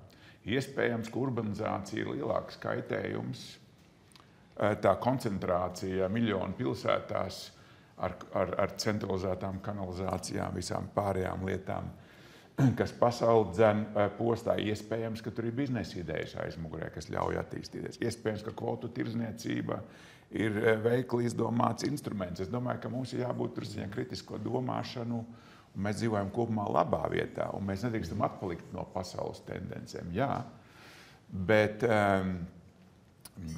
mums ir jābūt spējīgiem analizēt situāciju, ja nav iespējams ģeopolitiski panākt, ka Ķīna pirmā ir spējīga samazināt savus izmešus, teiksim, un kā tas ietekmē, un vienlaicīgi ar saviem produktu grupām izspiež mūsu apziņā būvēto absolūtā, katolicismā, luterālismā, ticībā, idejai par to, ka mums ir jādara, atomelektrostacijas jālikvidē vēl. Mēs kopumā iegūstam sev nākotnes potenciālu līdzsvarotai pasaules uzturēšanai un citu ietekmēšanai par šo labāko pasauli. Mūsu potenciāls samazinās. Man to teica vienā ļoti interesantā seminārā, es biju daudzus gadus atpakaļ, tas bija vācu vēstnieks Ķīnā. Viņš saka, ka mūsu uzdevums ir saulaicīgi augošām ekonomikām kā Ķīna implementēt mūsu morālās vērtības un kodeksus, lai tad, kad viņa ekonomikas dominēs pār Eiropas ekonomiku, viņi jau būtu ar to domu gājienu, ko mēs saprotam. Pretējā gadījumā tā būs konflikta situācija, kurā mēs viennozīmīgi būsim zaudētāji. Un tāpēc šī ļoti saulaicīga to ētisko ideju iznešana pasaulē, ļoti saulaicīga cilvēces pārliecināšana, arī no mūsu mazās nācijas viedokļiem, kas Latvijā ir izdarīgs, kas bija šī tēma. Mums ir jābūt gataviem vienkārši implementēt daudz plašākā lokā, lai mēs savas vērtības paturētu maksimāli ilgu laiku, ar maksimālu atbildību un nepaļautos vienkārši, kaut kādām. Tās raganas mums nav jādedzina, bet mums ir jāsaprot, kāda procesa notiek, un viņiem ir jābūt priekšā šīm lietiņām. Vai man atļauts izteikt mierinājumu vārdus un cerību? Kā tad jūs jau esat atlaistis? Jums tagad ir pēdējā runa. Mierinājumu vārdi ir tādi, jūs nededzinās. Jūs nesadedzinās. Turpiniet savu darbu. Klimats prasa jūsu uzmanību. Klimata pārmaiņu ziņā ir jādara daudzas lietas, kuras nedrīkst pārspīlēt, bet ir lietas, kas ir absolūti nepieciešamas. Un man ir viena cerība. Man ir cerība, ka klimats neiespaidos vīnogu kvalitāti, un vīns joprojām būs tikpat labs, vismaz manas dzīves laikā. Eku jautājums vēl viens? Tā, tad ir daudz par cipariem runāts. Latvijas populācija, vai jums ir galvā optimālā demografiskā situācija mūsu valstī un varbūt virzieni, kā tur vispār var tikt, vai kūtra migrācijas skaits, mēs tik ātri nespēsim reģistrēties. Bet kāda kūtra migrācija, ja to iespējams var pārsteigties? Kūtra migrācija. Nē, vislabākā migrācija, kas nāk caur ģimenēm, jā, kur jaunie cilvēki dzimst, un mums vienkārši ir jauni pilsoņi, jā, bet visiem skaidrs, jā, ka parasti par to, ka sāk runāt, bet tad, ja efekts būs tikai pēc 18 gadiem, bet ja jūs šodien nesāksiet, tad arī pēc 18 gadiem nebūs efekti, jā. Tā kā, principā, mēs nevaram aizmirst par mūsu pašu demogrāfiju, ko sauc par mūsu pašu tautas, jā, skaitlisko pavairošanu. Bet to nevar aizmirst, jā. Attiecīgās par migrācijām, tur atkal parādās tas, ko Uldis teica, ka mums ir jāmēģina, lai tie, kas šeit ieceļo, būt ar līdzīgi ētiskiem principiem. Jā, un kādreiz tur pētījumi teica, vislabāk būtu filipīnieši, ja viņi tur kristieši un vēl kaut ko. Mēs to iepriekš nezinām, jo mēs nezinām, kāda ir viņa kulturālā tradīcija. Jā. Jo divi dati par migrāciju, starp citu. Jā. Tad, kad bija šī te migrantu krīze, ja Latvijā tur bija kvotas, kas vispārībā visas kvotas ir muļķības, jā, visi viņi aizmuka uz Vāciju. Visi. Tur palika viens, kuram iedeva darbu pa tulku. Jā. Šobrīd ir pilnīgi cita migrācija. Ukraiņu bēgļi bēg no Vācijas uz šejieni. Tie arī fakti. Jā. Tad viņi vienkārši šeit var vieglāk pielāgoties. Jo cilvēks jau ir ļoti praktisks. Jā. Viņš migrē uz turieni, kur viņš var pielāgoties. Un mūk no turienes, kur viņš nevar pielāgoties. Jā.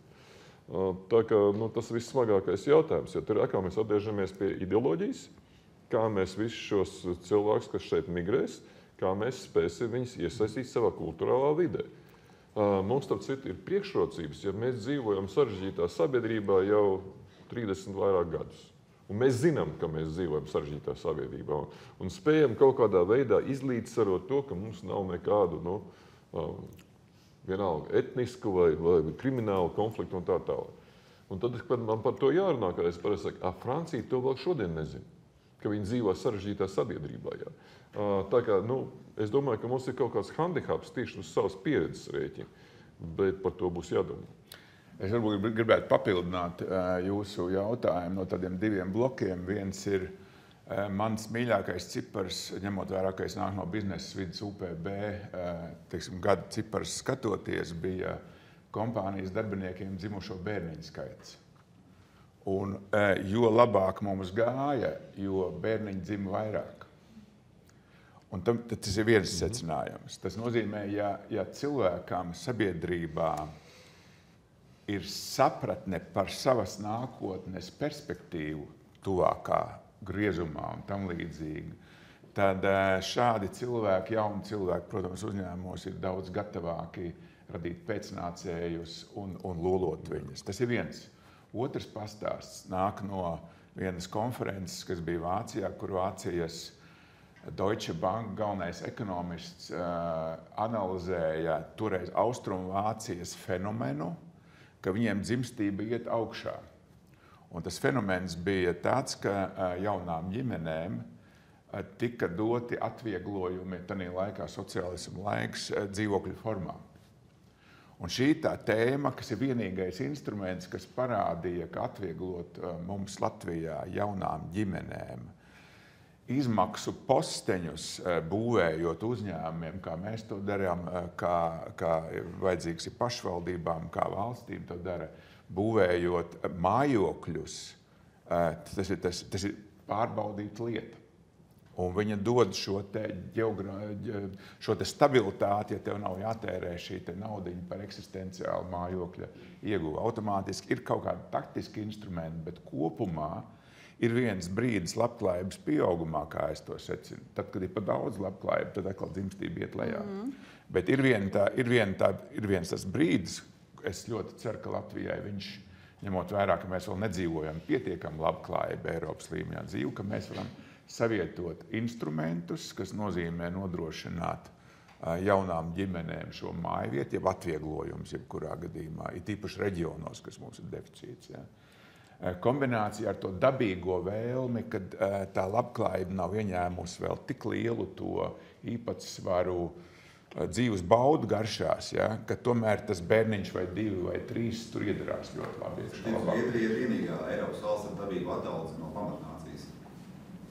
Kaut ko viņi dara pareizi. Kas tieši ir? Jā, bet tikai neaizmirsīsim, ka Zviedrijā arī imigrācijas apjoms un arī dzimstība tieši imigrantu pēctečos. Viņš faktiski maina arī kaut kādas korekcijas, kas var atstāt iespaidu uz laika asi, kā es ļoti labi zinu, es diezgan labi pārzinu Vācijas to tēmu. Ja ir pilsētas, kur ir 70% iedzīvotāji ar migrācijas saknēm, tad, protams, pirmajā brīdī dzimstības tēma vispār nav jautājuma, jo tas ir vienkārši citu kultūru tradīciju tēma, liela ģimeņu tēmas un tam līdzīgi. Bet vēlāk tā kļūst par problēmu, kur bieži vien iziet ārpus kontrolas, ja tev pamat iedzīvotājs 70% nav pamatnācija. Uldis pieminēja UPB, un es sāku domāt, es vadīju vairākas sabiedriskās organizācijas, un kāds pusduts sekretārs aizgāja dekrētā. Bet tas nebija mans virsuzdevums. Tā ir pozitīvā blakne. Tas ir jāpierāda vēl tagad. Arī taisni. Bet, ja nopietni, tad jāsaka, ka pasaule ir norūpējusies par to, ka viņi noveco. Viņi noveco visās valstīs, izņemot Āfrikas valstīs un dažās Āzijas valstīs. Bet tajā pašā laikā ir ārkārtīgi daudz izdomāts Eiropas valstīs. Tā skaitā mūsu blakus valstī, kaut vai Polijā, Igaunijā, Lietuvā. Kā pabalstīt, lai bērni tiešām dzimtu. Un tur nevajag izgudrot velospēdu, vajag vienkārši budžeta resursus un nopietnu programmu. Ilgtermiņa programma, kas pāriet no vienas valdības nākošajā un kurai cilvēki tic un uzticās. Jā. Latvijā vispār var veicināt bērnu dzimšanu.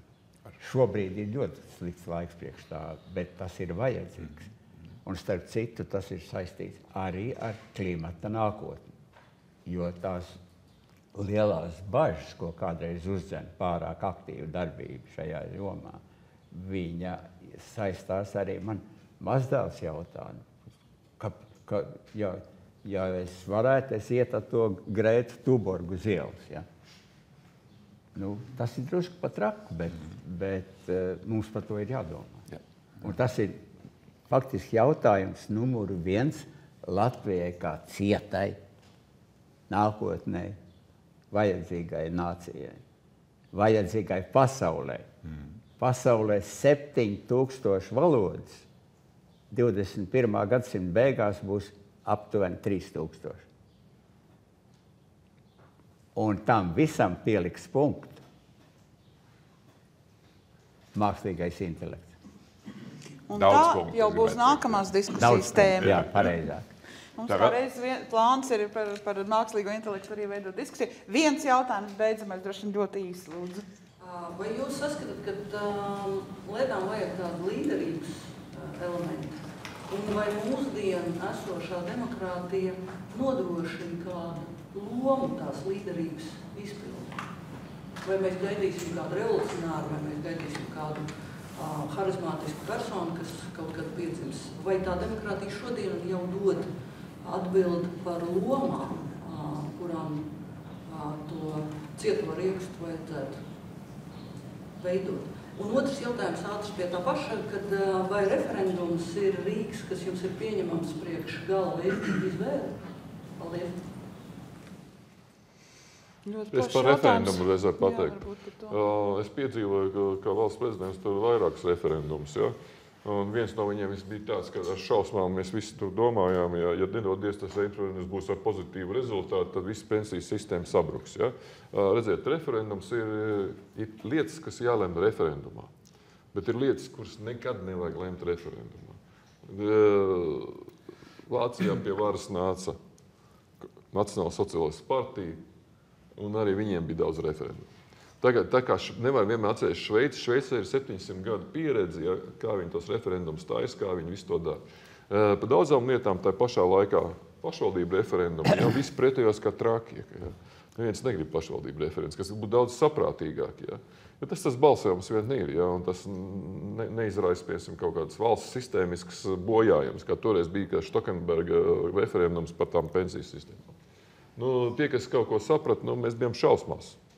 Un tad katru dienu notiek sapulces, ja, un domā, kā visu tad, jo nevar pateikt cilvēkiem, ja, ka referendums šitien balsojiet pretī, ka, ja, nevar neviens politiķis ārā iznākt un pateikt neamatpersonu. Ja. Es piebildīšu par referendumiem.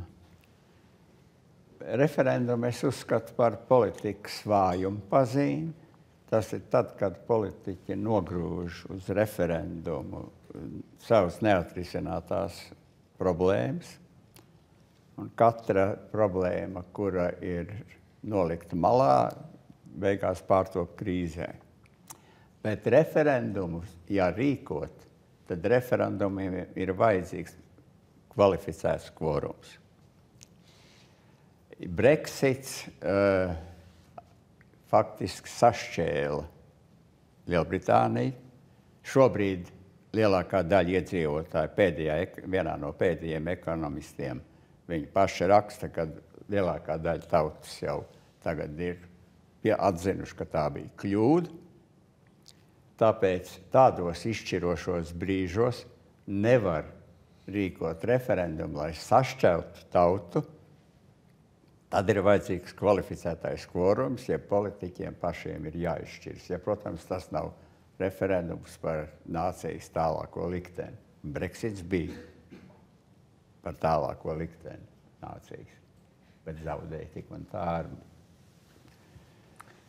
Kas attiecas uz līderiem, tad bez līderiem neiztiek neviens pozitīvs process. Un ja veids ar līderi, tad arī process attīstās pozitīvi. Bet jautājums par līderiem ir ļoti plašs. Mums īstenībā ir ideja vienu no diskusijām rīkot tieši par līderību, tā kā es varbūt ar tādām vardarbīgām metodēm šoreiz šo jautājumu tā kā nepaplašināšu. Mēs vienkārši varam rīkot kādu atsevišķu sarunu par līderību, par kādu Latvijai vajadzīgu līderi un vispār vai mums ir līderi. Bet ļoti tad īsi, ja vēl var šo.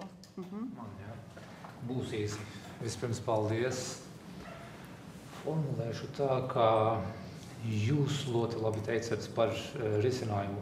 Es šovakar dabūju tieši to Mana atbilde no visu vakarā ir nacionālismu.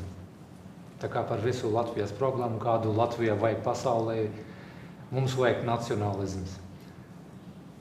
Kādu nacionālisms jums visiem devu jautājumu, gaidat no mums? Jo vienu brīdi jūs teicat, ka jums jādara ne tikai ar galviem, bet ka jums jādara. Ko jūs gaidat no mums? Ja ir iespēja viens teikums no katram. Tagad es teicu par to iekļaušo nacionālismu. Ko gaida no jums, ja, lai jūs runātu par to, kādu jūs redzat, piemēram, iekļaujuši? Es jums visiem uzdodu jautājumu, kādu jūs redzat iekļaujušo nacionālismu. Ja? Jo redziet, tā vienkārši tas ir nacionālisms par cilvēku vai par politiķu. Viņi ir ļoti dažādi, un viņi uzskata par to ir ļoti dažādi. Mums jānāk pie kaut kāda kopsaucēja. Piemēram, ir liela atšķirība, ja, starp noliegumu, ja, ksenofobija, tātad visu noliegumu, ja, un tomēr, ja, mēs esam viena nācija, mēs viņu kopā veidojam, ja, un kad man uzdod šo jautājumu, ja, ļoti bieži, kad mēs sāksim veidot politisko nāciju, es saku, mēs viņu jau veidojam 30 gadus. Un tas, ko jūs teicāt, ko katrs cilvēks kaut kā kopā ikdienā to veido. Bet tā ideoloģija ir jāuzraksta, lai visiem cilvēkiem būtu skaidrs, kas tas ir. Jo šobrīd vārds nacionālisms apzīmē ļoti dažādas lietas. Ja? Un kad es, piemēram, saku, ka es esmu nacionālists, ja, tad man saka, bet jūs ejat uz Krievu televīziju un runājat krieviski. Ja? Es saku, jā, es to daru, ja, tāpēc, ka es esmu nacionālists. Ja? Saku, mums ir jāvienojas, kas tas ir.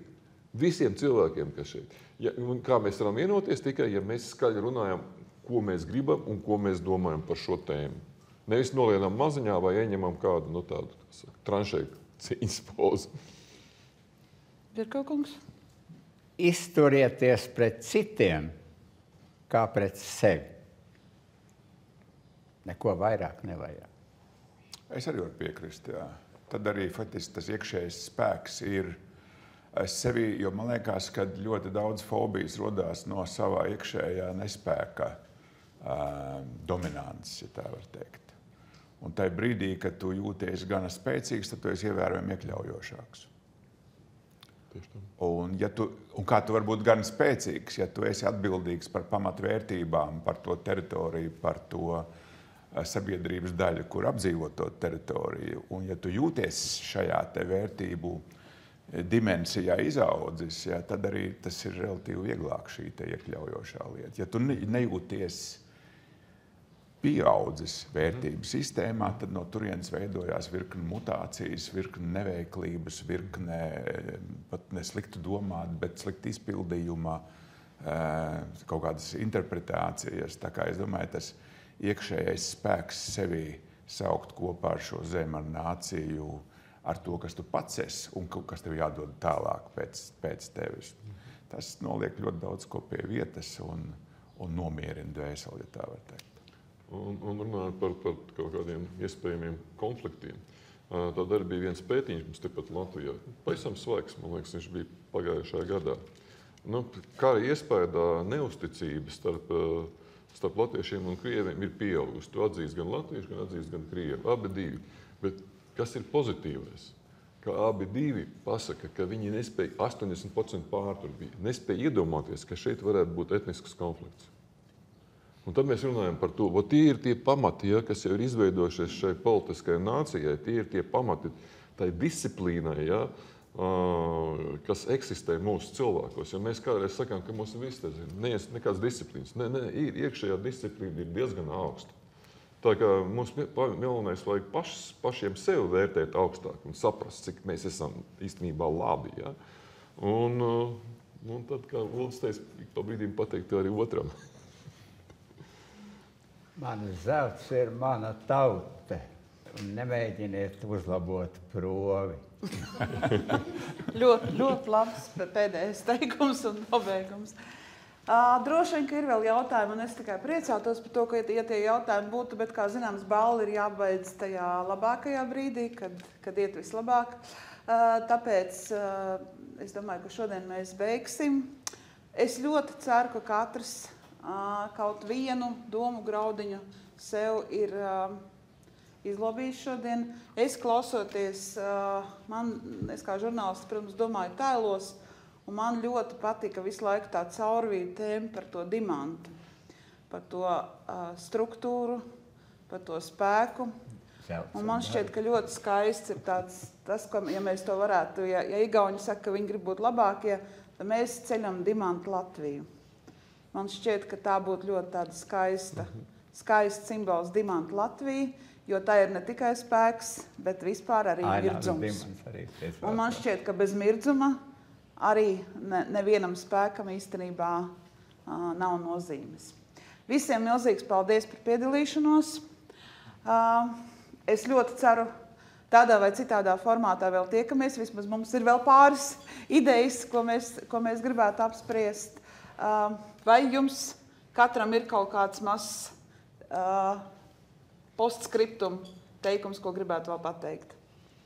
Es tā pastījos uz jums visiem. Jūs esat forši cilvēki. Jums izdosies. Uldi? Es gribētu teikt, šis mums ir pirmais tādas olas sarunas, ja tā var teikt, ja, kā mēs to formātu nosaucām. Man liekas, ja kādam gribās pamest mums kādu ideju nākamām tēmām, mēs būsim ļoti priecīgi, kad jūs vienkārši atsūtīsiet tēmas, kas jūs interesē, lai mēs varam faktiski veidot nākamos ciklus un arī cilvēks, ko jūs gribētu uzaicināt, un būsim tādā atvērtā formātā.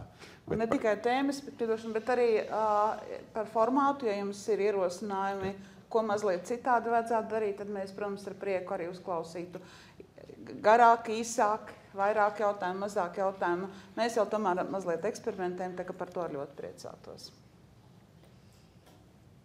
Viss. Paldies! Paldies par izturību! Paldies jums, jauku vakaru!